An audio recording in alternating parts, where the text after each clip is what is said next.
توجہ چاہتا ہوں میرے عزیزوں، اولیاء الہی صرف حالت نماز ہی میں نہیں بلکہ اپنی مکمل زندگی میں بھی اسی طرح رہتے ہیں جیسے نماز میں.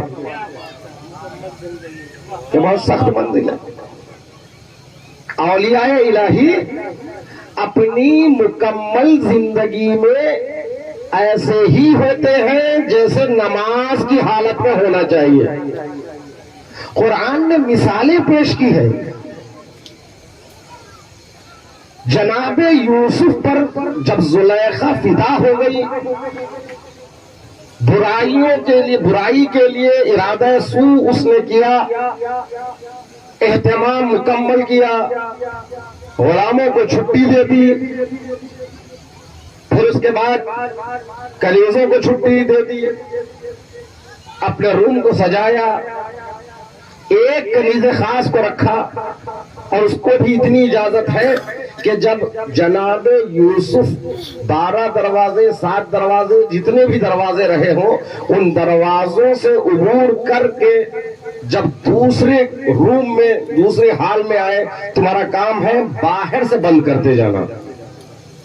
جب یوسف میرے پاس پہنچ جائے اب تمہاری بھی چھٹی. تو یوسف جیسے جیسے داخل ہوتے گئے، عزیزان محترم، یہ وہ واقعہ جسے قرآن نے احسن القصص کہا ہے. قرآن کریم نے جس کو احسن القصص کہا ہے تو پھر غور کرنے کی ضرورت ہے. جوانوں، سورہ یوسف کو پڑھو، تفسیر دیکھو، غور کرو. ہمارے لیے اس میں بہت میسج ہے، بہت بڑا میسج ہے سورہ یوسف میں، قدم قدم پر میسج ہے. میں ایک بات عرض کر رہا ہوں، یوسف آئے، قرآن کے الفاظ، زلیخا پڑھی، کہا ہی تلک، میں تمہارے لیے آمادہ ہوں. اپنے آپ کو آمادہ کیا. جناب یوسف زلیخا کے سامنے کوئی نہیں ہے. یوسف کی نگاہیں زمین پر ہیں. اس نے کہا کوئی نہیں ہے، آگے بڑھو، کیوں گھبرا رہے ہو؟ جناب یوسف نے کہا خدا دیکھ رہا ہے. اللہ اکبر. میں نے کہا اولیاء الہی پوری زندگی میں ویسے ہی ہوتے ہیں جیسے نماز کی حالت میں ہونا چاہیے. خدا دیکھ رہا ہے. وہ سمجھی، وہ اپنے کمرے میں ایک بت کو رکھ کے پوجا کرتی تھی. فوراً وہ متوجہ ہوتی ہے، ایک چادر کو اٹھا کر اپنے بت پر ڈال دیتی ہے اور یوسف سے کہتی ہے اب تو خدا نہیں دیکھ رہا ہے. جناب یوسف نے کہا یہ تیرا خود ساختہ خدا ہوگا جو پردے ڈالنے سے اندھا ہو جاتا ہے، اور جو میرا خدا ہے وہ ہر پردے سے دیکھتا ہے. صلوات محمد والے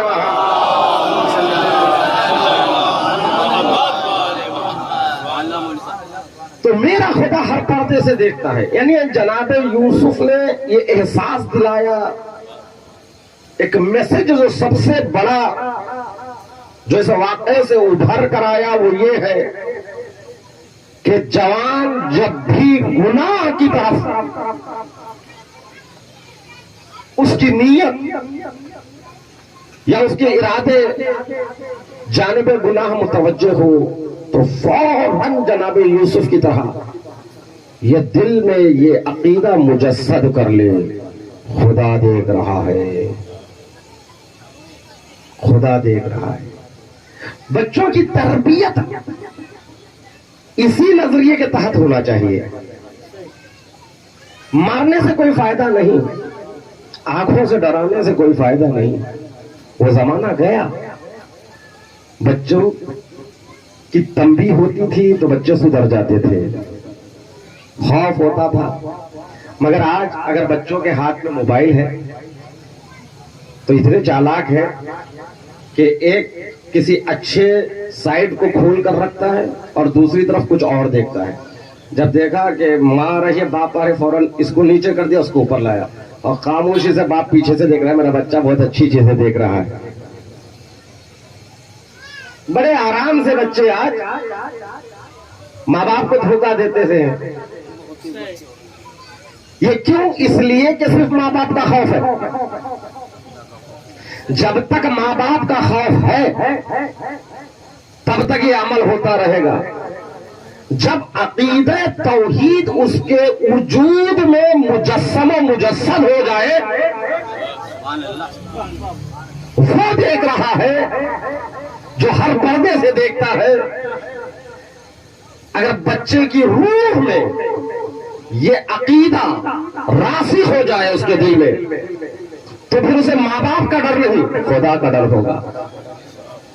تربیت جو بچوں کی ہمیں کرنی چاہیے وہ عقیدہ توحید کے ماتحت کرنی چاہیے. افسوس کا مقام ہے ہم توحید میں صرف اللہ ایک ہے، اس کے یہ صفات صفات ثبوتیہ ہے، ان کے یہ صفات صفات سلبیہ ہے. بات اس سے آگے بڑھتی ہی نہیں. توحید ہی تو مکمل اسلام ہے. جس علی کا ذکر ہم کرتے ہیں وہ علی اعلان کر رہا ہے اول الدین معرفتہ، دین کا پہلا قدم اللہ کی معرفت ہے. تو عزیزان محترم، جناب یوسف نے کہا خدا دیکھ رہا ہے. اب یہاں سے دو باتیں پیش کر کے میں اپنی موضوع کی طرف لوٹنا چاہ رہا ہوں. نوجوانوں کے لیے ایک درس ہے. اکثر میرے پاس نوجوان آتے ہیں، اپنے معاشراتی مشکلات کو، سوسائٹی کے مشکلات کو پیش کرتے ہیں. مولانا سوسائٹی ایسی ہے، معاشرہ ایسا ہے، دوستانہ ایسا ہے کہ ہمیں لحاظ کرنا پڑتا ہے. کبھی کبھی ہم ایسی جگہوں پر پھنس جاتے ہیں، نکلنا بڑا مشکل ہے. وہاں پر غلط چیزیں ہوتی ہے، فسق و فجور کی محفل سجی ہوتی ہے، نکلنا بڑا مشکل ہے. کیا کریں ان حالات میں؟ ہر نوجوان کے دل میں، ذہن کے پردے پر اس طرح کے سوالات ابھرتے رہتے ہیں. ان کے لیے جناب یوسف کا یہ واقعہ جس کو قرآن نے احسن القصص کہا ہے، یہ ان کے لیے نمونہ عمل ہے. جناب یوسف نے کیا کیا؟ جناب یوسف بھی تو مجبور تھے. دروازے مقفل ہے، آگے جا نہیں سکتے. کرے تو کیا کرے، جائے تو کہاں جائے. لیکن جناب یوسف نے اتنا بتا دیا، گناہ سے بھاگنے کے لیے تم وہاں تک جاؤ جہاں تم جا سکتے ہو. گناہ سے بھاگنے کے لیے تمہاری ذمہ داری، تمہارا فریضہ یہ ہے کہ تم وہاں تک جاؤ جہاں تک تم جا سکتے ہو، جہاں تمہارے امکانات سلب ہو جاتے ہیں. اگر تمہارا ارادہ مضبوط ہے، عقیدہ مضبوط ہے، تو راستے وہ بنائے گا. تو یہی تو ہوا. جناب یوسف کو پتا ہے کہ دروازے مقفل ہے، مگر مقفل دروازے تک تو وہ گئے کیونکہ ان کا اختیار یہاں تک ہے، وہ گناہ سے یہاں تک بھاگ سکتے ہیں. تو جناب یوسف بھاگتے ہوئے وہاں آئے تو وہاں کے بعد سے پروردگار عالم نے یہ حکومت کی، دروازوں سے تالے ٹوٹ کر گرتے رہے، دروازے کھلتے رہے، جناب یوسف آگے جاتے رہے. ایک جملہ کہہ کر میں بات کو ختم کرنا چاہتا ہوں. اتنا جان لو میرے عزیزوں، میرے دوستوں، میرے جوانوں، جو خدا یوسف کا ہے نا وہی خدا ہمارا ہے. صلوات محمد علیہ وسلم.